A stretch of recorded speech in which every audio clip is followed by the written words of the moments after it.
Assalamualaikum warahmatullahi wabarakatuh. Kami dari kelompok 4 akan mempresentasikan hasil CBL kami dengan judul buku Skema dan Mekanisme Pelatihan. Saya Windy Sirahayu akan menjelaskan pada bab 1 mengenai pengertian pelatihan. Pelatihan adalah sebuah proses pembelajaran yang lebih menekankan praktek daripada teori yang dilakukan oleh seseorang maupun kelompok untuk meningkatkan kemampuan dalam keterampilan yang dimiliki oleh peserta pelatihan.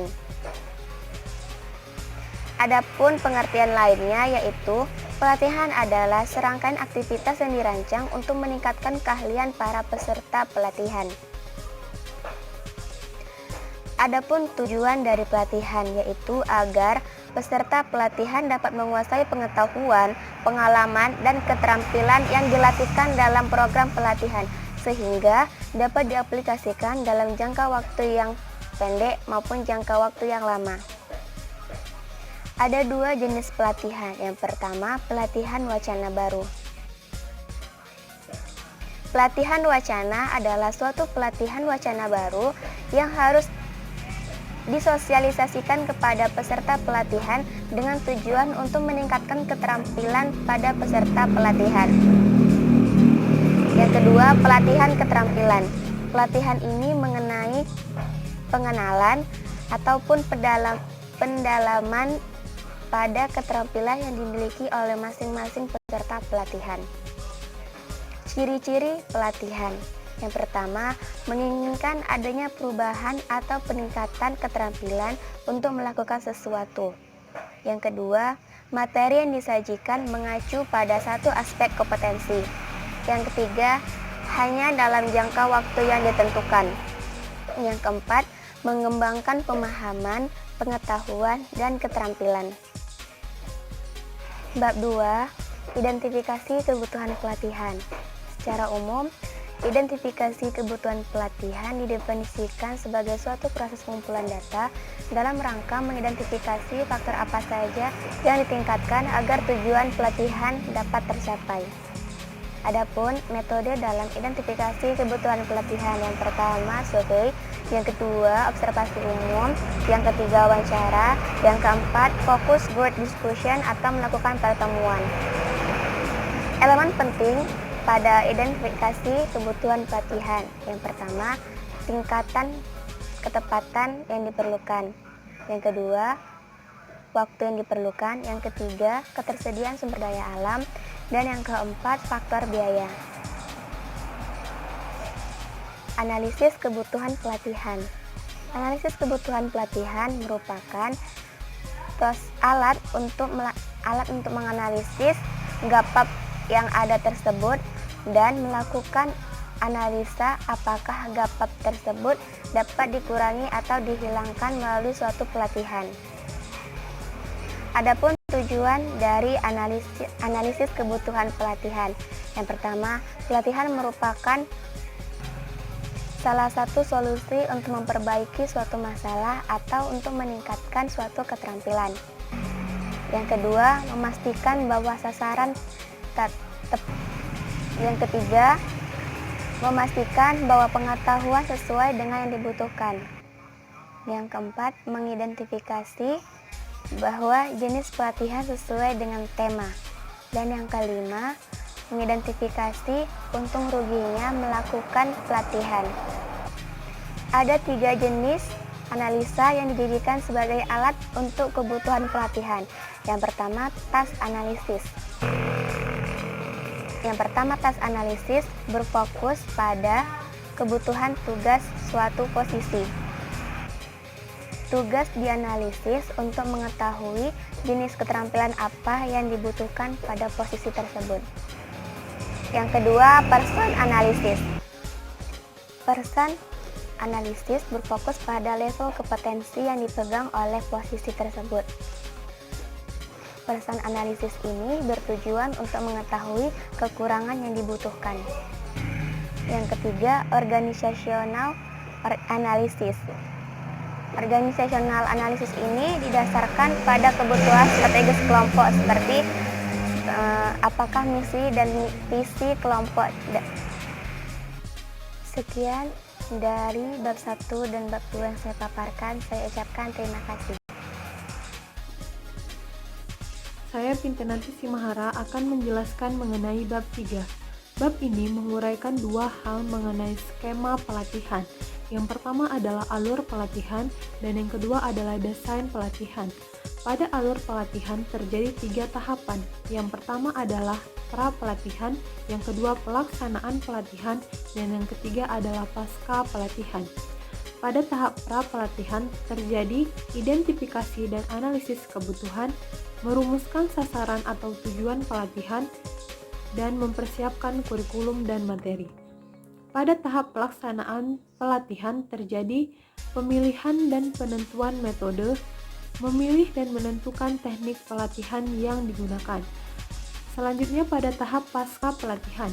Pada tahap ini ialah adanya evaluasi pelatihan yang memiliki fungsi sebagai kendali dan hasil program sehingga akan dapat menjamin untuk program pelatihan yang sistematis, efektif, dan efisien.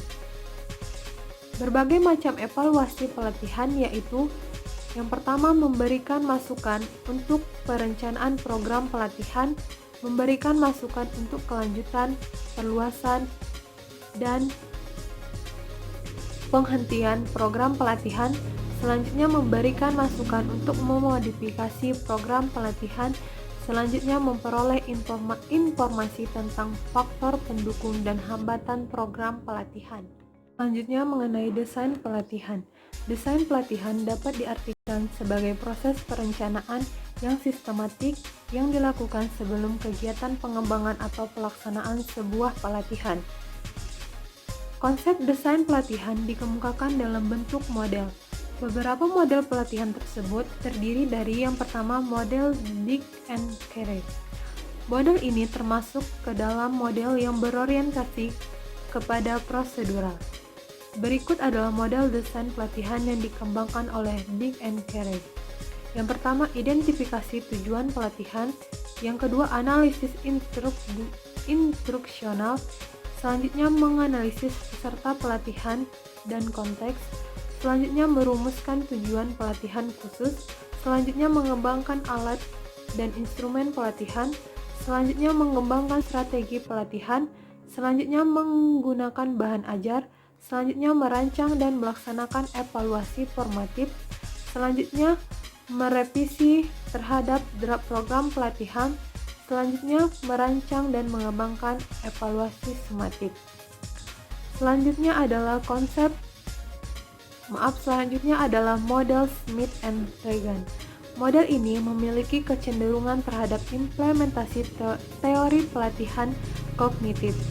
Hampir sama langkah dan prosedur dalam model ini difokuskan dalam rancangan tentang strategi pelatihan. Berikut beberapa langkah dan prosedur pokok model Smith and Regan. Yang pertama adalah analisis lingkungan pelatihan, selanjutnya analisis karakteristik peserta pelatihan, selanjutnya analisis tugas pembelajaran, selanjutnya menulis butiran teks, selanjutnya menentukan strategi pelatihan, selanjutnya memproduksi program pelatihan, selanjutnya melaksanakan evaluasi formatif, dan yang terakhir merevisi program pelatihan. Sekian penjelasan saya mengenai bab 3. Pembahasan mengenai bab 4 akan disampaikan oleh Saudari Rani. Assalamualaikum warahmatullahi wabarakatuh. Baiklah, di sini saya akan menjelaskan bagian bab 4 mengenai mekanisme pelatihan. Mekanisme pelatihan merupakan pendekatan, metode, teknik, serta kelengkapan yang digunakan pada saat kegiatan pelatihan. Tidak ada metode atau teknik yang lebih baik atau lebih bagus, melainkan semua itu tergantung kepada kondisi kebutuhannya. Kemudian pendekatan merupakan pola pikir atau sudut pandang terhadap sesuatu. Nah, di sini pendekatan penelitian merupakan tolak ukur dalam proses pelatihan. Pada umumnya mewadahi dengan menginspirasi dan menguatkan metode penelitian dalam cangkupan teoritis. Pada pendekatan ini ada beberapa yang dibahas yaitu seperti kontekstual, yaitu mengaitkan materi yang disampaikan dengan situasi pada gambaran, serta membangun atau membuat hubungan antara pengetahuan dan penerapannya. Di dalam pendekatan ini terjadi pembelajaran yang penting seperti mengaitkan, menerapkan, mengaitkan, dan mentransfer ilmu pengetahuan serta bekerja sama. Di dalam pendekatan ini ada beberapa pembelajaran yang dapat disimpulkan seperti belajar berbasis masalah, belajar berbasis kerja, belajar berbasis inquiry, dan berbasis otentik. Kemudian pendekatan konstruktivisme, yaitu bersifat generatif, yang dimana menciptakan suatu makna dari apa yang terjadi. Jadi dari pendekatan ini peserta pelatihan harus menemukan atau mentransformasikan informasi kompleks dalam situasi lain. Jadi misalkan berhasil, mereka akan menerima informasi untuk dirinya sendiri.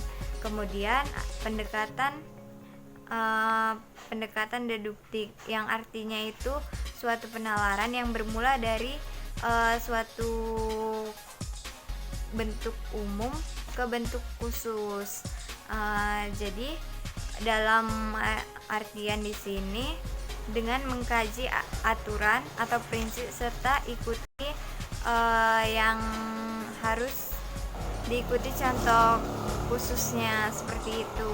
Dalam pendekatan ini, dalam kegiatan ini diambil dari melalui yang pertama itu teori, materi, kemudian baru dikaitkan dengan bentuk khususnya. Kemudian pendekatan afektif, yaitu pendekatan yang dilihat dari aspek pelatihannya melalui aspek aktif sikap.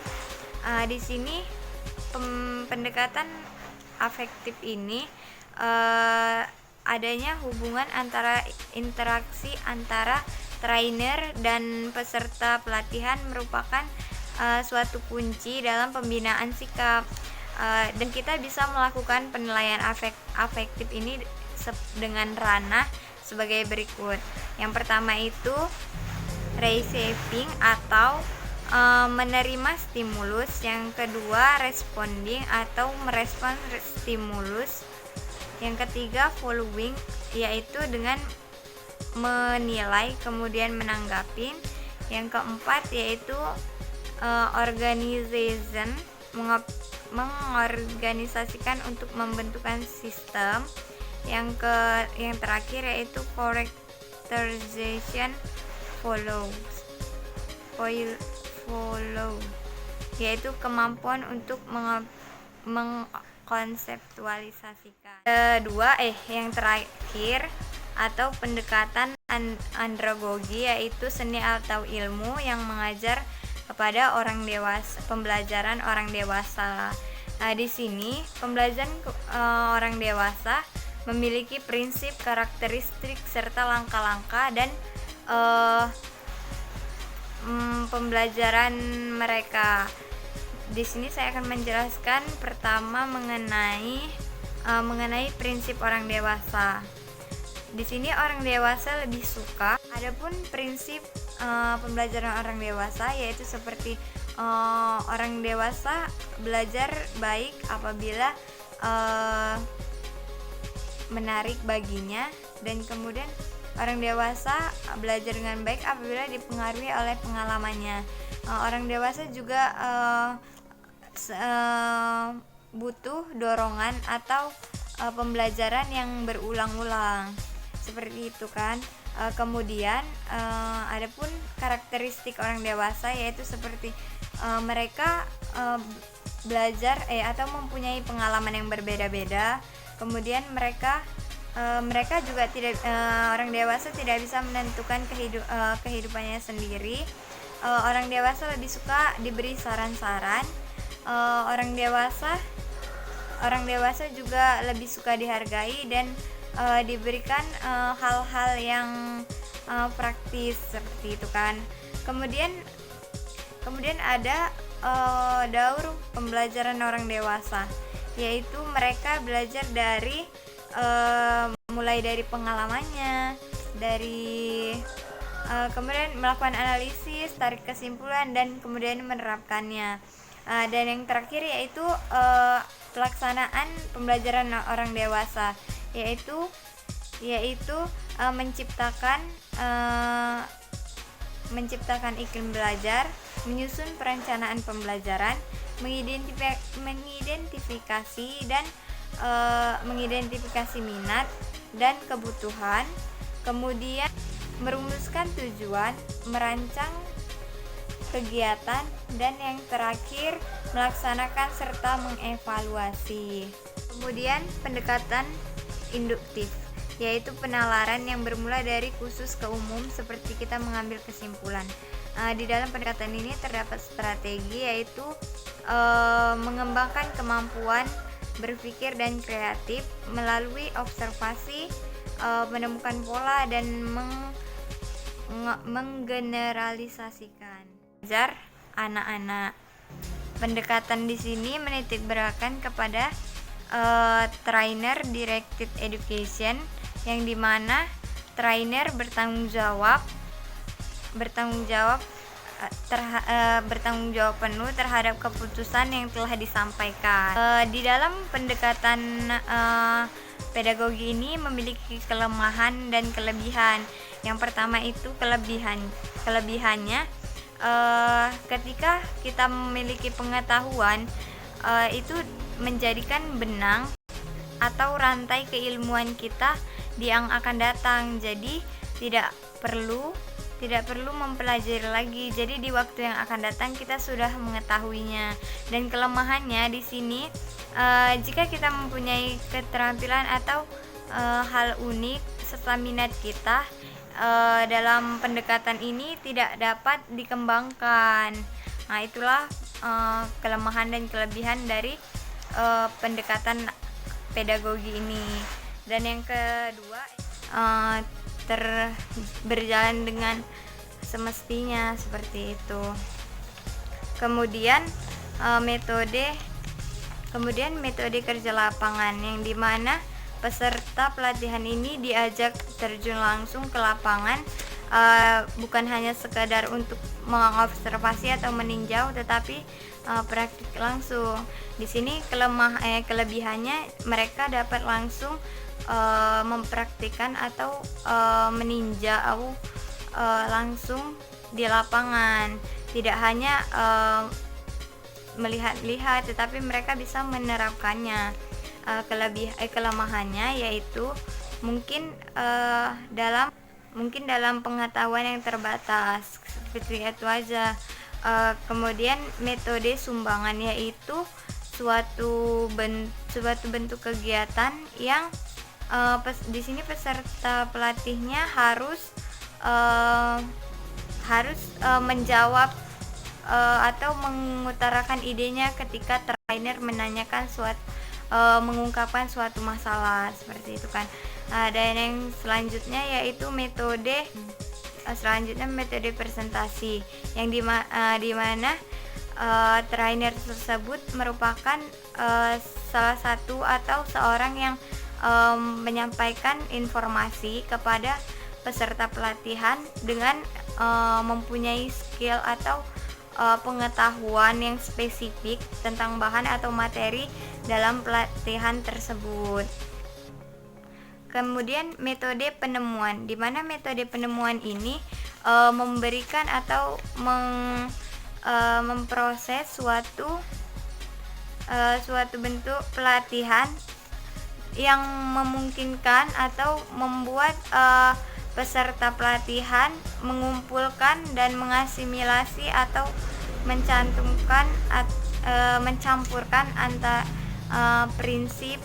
suatu prinsip, yang kemudian yaitu metode eksperimen, di mana peserta pelatihan di sini diajak untuk menguji coba atau melakukan pengamatan. Kemudian metode bermain peran. Di sini peserta didik harus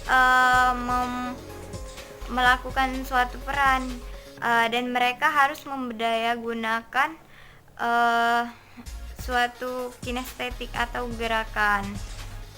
Kemudian selanjutnya saya akan menjelaskan mengenai metode. Metode merupakan upaya mengimplementasikan suatu rencana yang disusun nyata dan tujuannya yaitu untuk mengoptimalkan suatu rencana tersebut.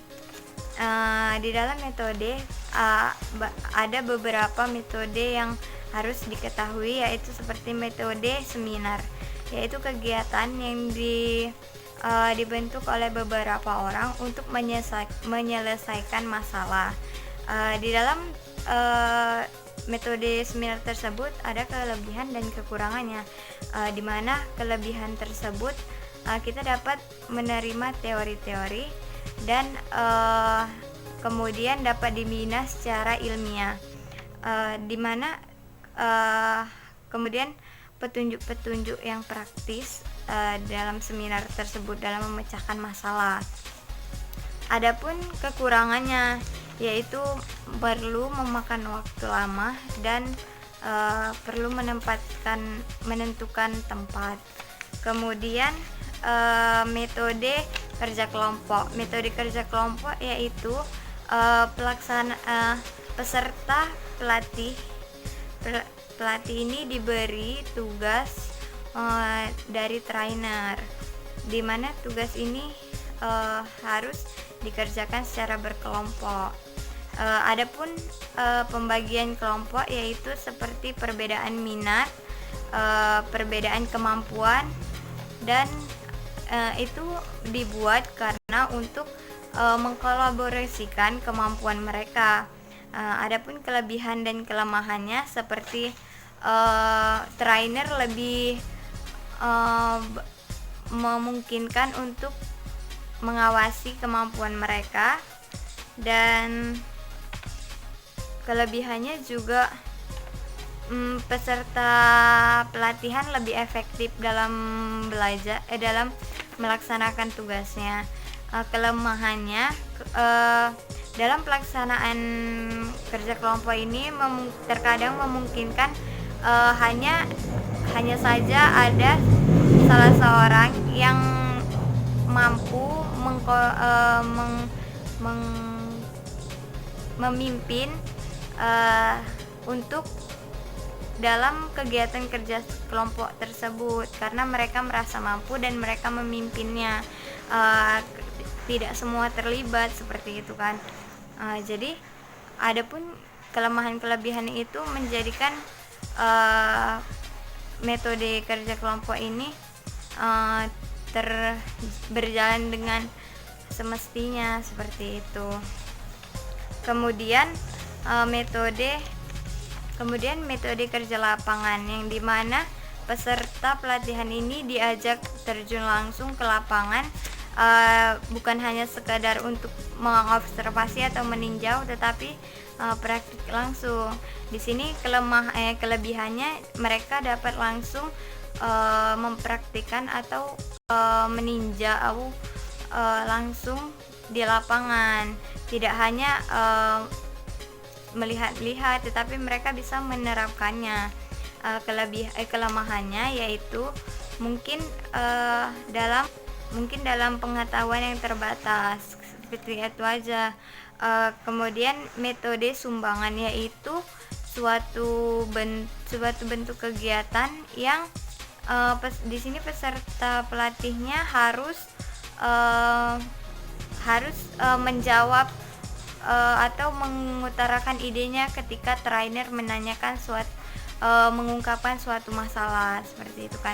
Dan yang selanjutnya yaitu metode presentasi, yang dimana trainer tersebut merupakan salah satu atau seorang yang menyampaikan informasi kepada peserta pelatihan dengan mempunyai skill atau pengetahuan yang spesifik tentang bahan atau materi dalam pelatihan tersebut. Kemudian metode penemuan, di mana metode penemuan ini memberikan atau memproses suatu bentuk pelatihan yang memungkinkan atau membuat peserta pelatihan mengumpulkan dan mengasimilasi atau mencampurkan antara suatu prinsip, yang kemudian yaitu metode eksperimen, di mana peserta pelatihan di sini diajak untuk menguji coba atau melakukan pengamatan. Kemudian metode bermain peran. Di sini peserta didik harus melakukan suatu peran dan mereka harus memberdayagunakan suatu kinestetik atau gerakan. Kemudian yang kesembilan yaitu metode inquiry, di mana metode ini membagi tugas untuk meneliti suatu masalah kepada peserta pelatihan. Jadi mereka diberi suatu masalah kemudian diteliti. Yang terakhir yaitu metode simulasi. Metode simulasi yaitu cara penyajian pengalaman peserta pelatihan tersebut dengan melihat situasi tiruan seperti untuk memahami konsep atau prinsip serta keterampilan tertentu, seperti itu. Jadi hanya itu saja yang dapat saya sampaikan. Selanjutnya mungkin akan disampaikan oleh teman saya. Terima kasih. Assalamualaikum warahmatullahi wabarakatuh. Pengetahuan yang spesifik tentang bahan atau materi dalam pelatihan tersebut. Kemudian metode penemuan, di mana metode penemuan ini memberikan atau memproses suatu bentuk pelatihan yang memungkinkan atau membuat peserta pelatihan mengumpulkan dan mengasimilasi atau mencampurkan antara suatu prinsip, yang kemudian yaitu metode eksperimen, di mana peserta pelatihan di sini diajak untuk menguji coba atau melakukan pengamatan. Kemudian metode bermain peran. Di sini peserta didik harus melakukan suatu peran dan mereka harus memberdayagunakan suatu kinestetik atau gerakan. Kemudian yang kesembilan yaitu metode inquiry, di mana metode ini membagi tugas untuk meneliti suatu masalah kepada peserta pelatihan. Jadi mereka diberi suatu masalah kemudian diteliti. Yang terakhir yaitu metode simulasi. Metode simulasi yaitu cara penyajian pengalaman peserta pelatihan tersebut dengan melihat situasi tiruan seperti untuk memahami konsep atau prinsip serta keterampilan tertentu, seperti itu. Jadi hanya itu saja yang dapat saya sampaikan. Selanjutnya mungkin akan disampaikan oleh teman saya. Terima kasih. Assalamualaikum warahmatullahi wabarakatuh. Assalamualaikum warahmatullahi wabarakatuh. Saya Silpa Rahmadani. Saya di sini akan menjelaskan materi bagian saya, yaitu tentang metode pelatihan dan juga teknik pelatihan. Nah, metode pelatihan di sini ada beberapa bagian. Saya akan menjelaskan beberapa bagian saja. Yang pertama yaitu ada metode problem solving, yang kedua ada metode karya wisata, yang ketiga ada metode tanya jawab, yang keempat ada metode kuantum, dan yang kelima ada metode ceramah, yang keenam ada metode diskusi, yang ketujuh ada metode praktek, yang kedelapan ada metode permainan, yang kesembilan ada metode cuci otak, dan yang kesepuluh ada metode curah pendapat. Nah, yang pertama yaitu ada metode problem solving. Di sini metode problem solving ini adalah metode yang merangsang berpikir dan menggunakan wawasan tanpa melihat kualitas pendapat yang disampaikan oleh peserta pelatihan. Nah, di dalam metode problem solving di sini ada memiliki kelebihan dan kelemahan. Kelebihan dari metode problem solving di sini, masing-masing peserta pelatihan diberi kesempatan untuk mengutarakan pendapatnya, sehingga para peserta pelatih bisa merasakan dihargai atau bisa menumbuhkan rasa kepercayaan diri mereka. Sedangkan kelemahan dari metode problem solving di sini adalah karena tidak memiliki kualitas pendapat, dan juga metode ini seringkali menyulitkan mereka yang sungkan mengutarakan pendapat mereka sendiri. Yang kedua ada metode karya wisata. Di sini metode karya wisata ini adalah metode pelatihan yang dilaksanakan dengan mengajak peserta pelatihan ke suatu tempat objek tertentu untuk mempelajari atau menyelidiki sesuatu tersebut. Yang ketiga ada metode tanya jawab. Metode tanya jawab di sini merupakan secara lisan untuk menyajikan bahan untuk mencapai tujuan pelatihan. Metode tanya jawab di sini adalah metode pelatihan yang memungkinkan terjadinya komunikasi secara langsung yang bersifat pada saat yang sama terjadi tanya jawab antara training dengan peserta pelatihan. Nah, selanjutnya ada metode diskusi. Metode diskusi di sini adalah suatu cara pelatihan yang dengan cara digunakan untuk memecahkan masalah yang kita hadapi, misalnya seperti berkelompok, baik itu 2 orang ataupun lebih, yang masing-masing memiliki atau mengajukan argumentasinya untuk memperkuat pendapatnya. Di dalam metode diskusi ini ada juga tujuan yang harus kita dapat, yaitu bisa memotivasi kita atau memberikan kita simulasi peserta pelatihan agar kita bisa lebih berpikir kritis untuk mengeluarkan pendapat kita sendiri serta menyumbangkan pikiran-pikiran kita terhadap teman-teman kita yang lainnya. Selanjutnya ada metode ceramah. Metode ceramah di sini adalah metode yang memberikan uraian atau penjelasan kepada peserta pelatihan. Dengan kata lain, metode ini adalah sebuah metode pelatihan dengan menyampaikan umumnya atau menyampaikan informasi dan pengetahuan secara lisan kepada peserta pelatihan yang mengikuti secara pasti, dan penyampaian informasi yang dilakukan umumnya dengan cara komunikasi satu arah. Nah, metode ceramah di sini juga memiliki kelemahan dan kelebihannya. Maka kelebihan dari metode ceramah ini adalah materi yang diberikan terurai sangat jelas. Yang kedua, juga dapat menyampaikan informasi tidak tersedia dalam buku. Yang ketiga, dapat mempresentasikan fakta-fakta secara singkat.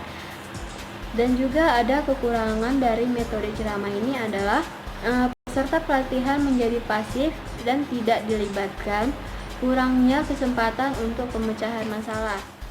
Selanjutnya ada metode praktek. Metode praktek di sini adalah aktivitas di mana peserta pelatihan memperagakan pengetahuan yang diperoleh dari proses pelatihan di bawah pengawasan trainer.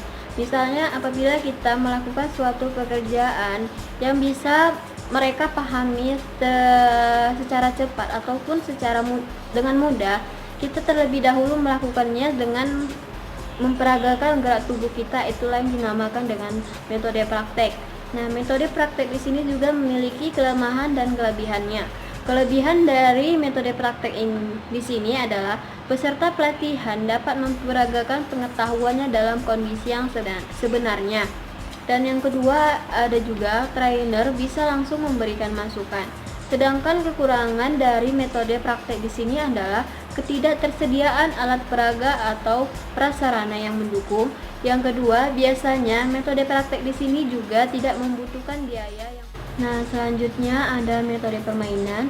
Metode permainan di sini adalah metode suatu pelatihan melalui cara-cara yang menarik, yang menyenangkan, mengasihkan, dan menantang untuk menyampaikan pesan-pesan materi atau pelatihan.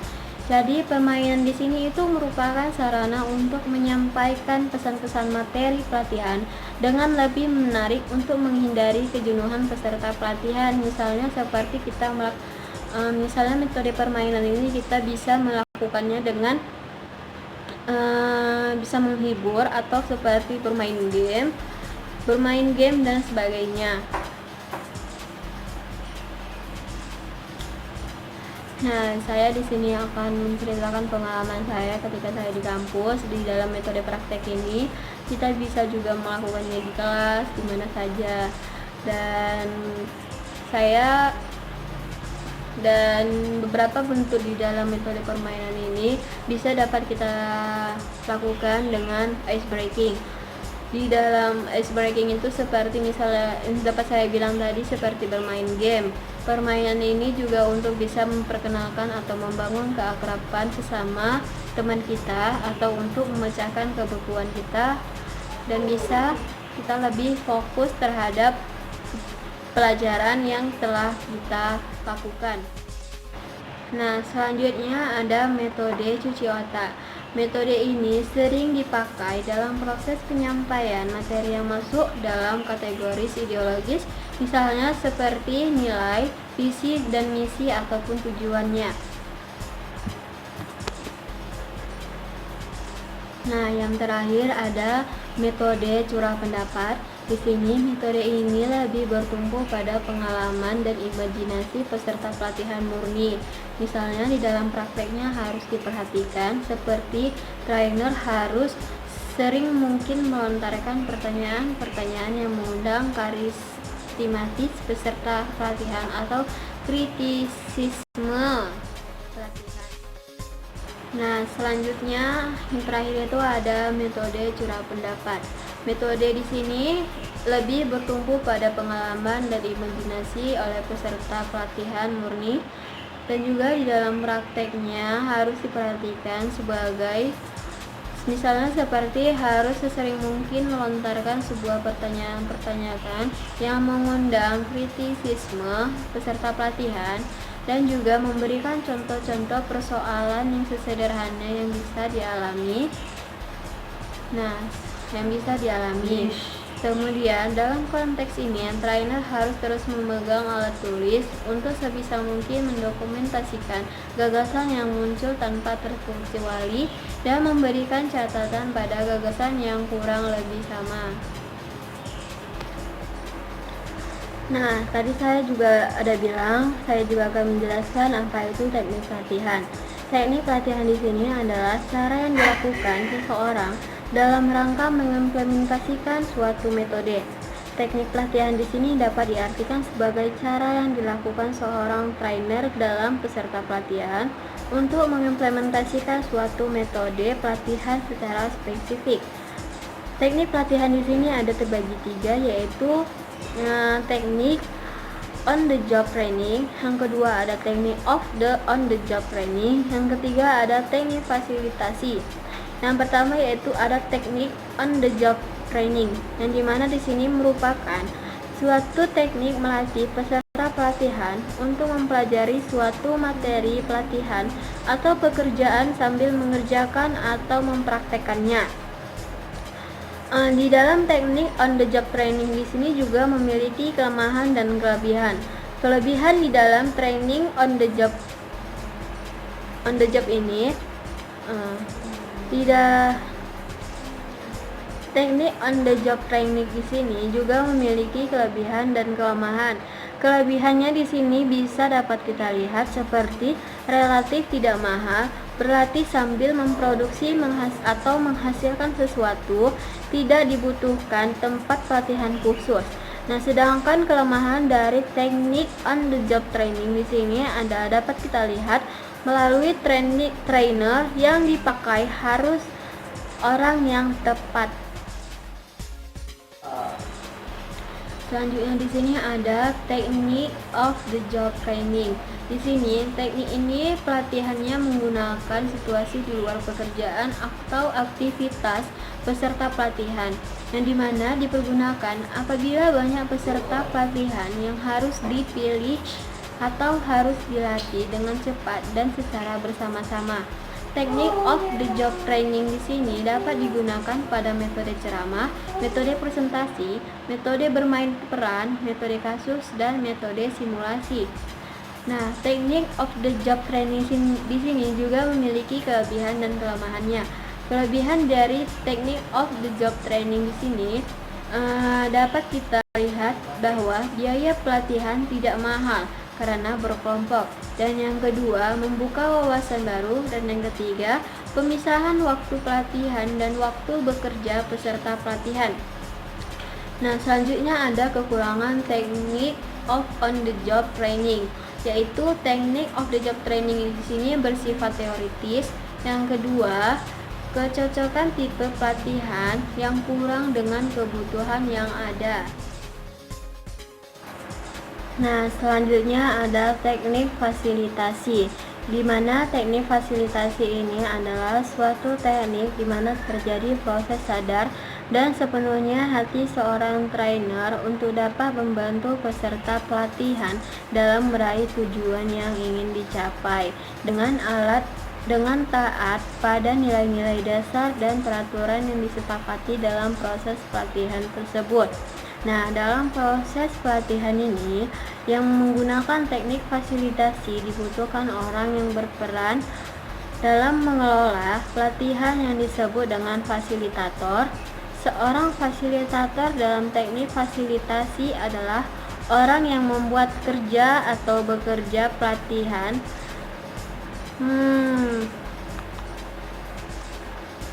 Nah, di dalam proses pelatihan yang menggunakan teknik fasilitasi, dibutuhkan orang yang berperan mengelola pelatihan yang disebut dengan fasilitator. Di dalam teknik fasilitator di sini, di dalam teknik fasilitasi, proses pelatihan yang disebut Dalam proses pelatihan yang menggunakan teknik fasilitasi, dibutuhkan orang yang berperan dalam mengelola pelatihan yang disebut dengan fasilitator. Seorang fasilitator dalam teknik fasilitasi adalah orang yang membuat kerja peserta pelatihan menjadi lebih mudah karena kemampuannya dalam menstrukturkan dan memandu partisipasi para peserta pelatihan tersebut. Nah, seorang fasilitator di sini mempunyai tugas utama untuk membantu peserta pelatihan agar dapat meningkatkan efektivitasnya dengan cara menyempurnakan proses dan struktur yang terjadi pada proses pelatihan tersebut. Di dalam proses pelatihan di sini dapat diartikan sebagaimana peserta pelatihan bekerja sama dengan fasilitator, dan juga termasuk di dalamnya bagaimana masing-masing peserta pelatihan berinteraksi satu sama lainnya. Nah, untuk melaksanakan tugas seorang fasilitator di sini perlu memiliki pengetahuan dasar mengenai beberapa hal yang berkaitan dengan proses dan struktur yang terjadi dalam pekerjaan atau beberapa hal yang berkaitan erat dengan proses terjadinya dalam pelatihan. Peserta pelatihan di sini harus berinteraksi dan saling belajar, maka seorang fasilitator perlu tahu tentang teori belajar di dalam pelatihan tersebut. Nah, terima kasih. Mungkin sampai sinilah yang bisa dapat saya sampaikan di dalam materi saya tentang metode pelatihan dan teknik pelatihan. Saya akhiri. Assalamualaikum warahmatullahi wabarakatuh. Assalamualaikum warahmatullahi wabarakatuh. Baiklah, saya di sini akan melanjutkan pembahasan buku mengenai itu kelengkapan pelatihan. Kelengkapan pelatihan itu yang pertama ada modul dan di tempat pelatihan. Modul itu sendiri adalah bahan ajar atau alat atau sarana yang digunakan yang berisikan materi, metode, dan batasan-batasan pembelajaran. Nah, modul ini juga berfungsi sebagai meningkatkan pembelajaran sesuai dengan kebutuhan peserta, memperjelas komunikasi peserta, latihan dengan tugas dan pengalaman belajar, dan modul ini memotivasi pelatihan agar peserta itu mandiri dan aktif. Nah, selanjutnya saya akan mereview bab 5 tentang evaluasi pelatihan. Pada bab ini memaparkan tentang langkah-langkah evaluasi pelatihan, pengembangan instrumen, dan model evaluasi pelatihan. Yang pertama itu adalah langkah-langkah evaluasi pelatihan yang mencakup di situ menentukan tujuan dari evaluasi itu sendiri dan merumuskan informasi dan untuk memfokuskan evaluasi itu. Yang ketiga itu menentukan cara pengumpulan data, yaitu di sini menggunakan pendekatan kuantitatif. Nah, pendekatan kuantitatif itu sendiri caranya seperti tes, observasi, dan survei.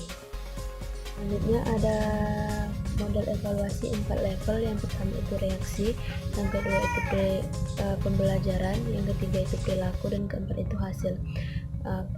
Yang pertama itu ada reaksi, yaitu reaksi bagaimana sih peserta didik bereaksi kepada pelatihannya. Yang kedua itu ada pembelajaran, bagaimana proses pembelajaran dalam program tersebut. Yang ketiga itu ada perilaku, yaitu ada nggak sih perubahan perilaku sebelum dan sesudah melakukan pelatihan tersebut. Yang keempat itu adalah hasil itu adalah bagaimana uji cobanya, bagaimana peserta dapat mengimplementasikannya. Selanjutnya kita akan masuk kepada materi model evaluasi pelatihan. Model evaluasi pelatihan ini ada 5, teman-teman.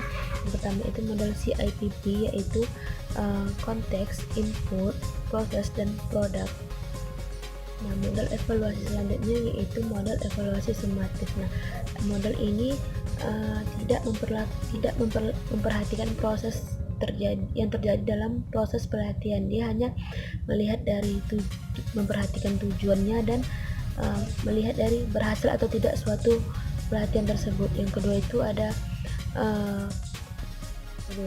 reliabilitas, yaitu untuk mengukur hasil yang diperoleh. Yang ketiga itu ada objektivitas. Objektivitas ini ditujukan untuk supaya pemberian skor itu tidak dipengaruhi oleh siapa yang melakukannya. Materi selanjutnya yaitu tentang pengembangan instrumen. Nah, sebelum kita mengembangkan instrumen, kita harus tahu dulu nih bentuk dari instrumen apa yang kita gunakan dan kepada siapa sih instrumen itu kita tuju. Nah, syarat-syarat dalam pengembang instrumen itu yang pertama harus ada validitas. Validitas itu adalah keabsahan suatu instrumen untuk mengukur sesuatu yang harus diukur. Nah, yang pertama itu ada konteks. Konteks ini berfokus kepada strategi dan masalah-masalah yang ada di dalam suatu program. Yang kedua itu ada input. Input itu adalah berfokus kepada strategi pengimplementasiannya. Yang ketiga itu ada proses, yaitu pengambilan keputusan dari hari ke hari atau menyediakan informasi dari hari ke hari. Yang terakhir itu ada produk, diukur dari pencapaian suatu hasil dari program itu sendiri. Nah, yang keempat itu ada standarisasi. Standarisasi ini digunakan untuk supaya instrumen itu memenuhi karakteristik umum, supaya instrumen itu sesuai dengan standar yang telah ditetapkan. Lainnya itu ada relevansi. Relevansi ini supaya melihat sejauh mana sih ketetapan itu dipatuhi. Yang terakhir itu ada mudah dipahami. Hendaknya instrumen itu mudah dipahami oleh rekan-rekan. Yang mengenai materi mengumpulkan dan menafsirkan data. Nah, pada materi ini kita sudah melakukan terjun ke lapangan dan mengimplementasikannya kepada masyarakat, yaitu dengan cara teknik mengumpulkan data, menganalisis data seperti itu. Nah, yang terakhir itu adalah model evaluasi formatif, yaitu kebalikan dari model evaluasi sumatif. yaitu proses evaluasi formatif ini melihat dari proses dari pelatihan tersebut. Model evaluasi yang ketiga yaitu model ROTI, yaitu Return of Training Investment. Model ini melihat pelatihan itu adalah sebuah investasi dan tidak merugikan perusahaan. Nah, dalam model ini dilihat menekankan pada keberhasilannya dilihat dari cost benefitnya, yaitu keuntungannya. Nah, dari materi kelengkapan ini dapat dikatakan bahwa pemaparannya sangat jelas karena mereka memaparkan contoh-contoh modul juga dipaparkan, unsur-unsur modul juga dipaparkan, jadi dapat menambah pengetahuan gitu seperti itu. Nah, terus yang kedua itu adalah desain tempat pelatihan. Nah, tempat pelatihan ini harus didesain dengan baik, yang lebih dinamis agar peserta itu berinteraksi itu lebih leluasa gitu. Dan pilihlah ruangan yang cukup luas atau tidak bersekat-sekat, dan dindingnya itu bisa diletakkan pemasang alat peraga yang digunakan dalam proses pelatihan.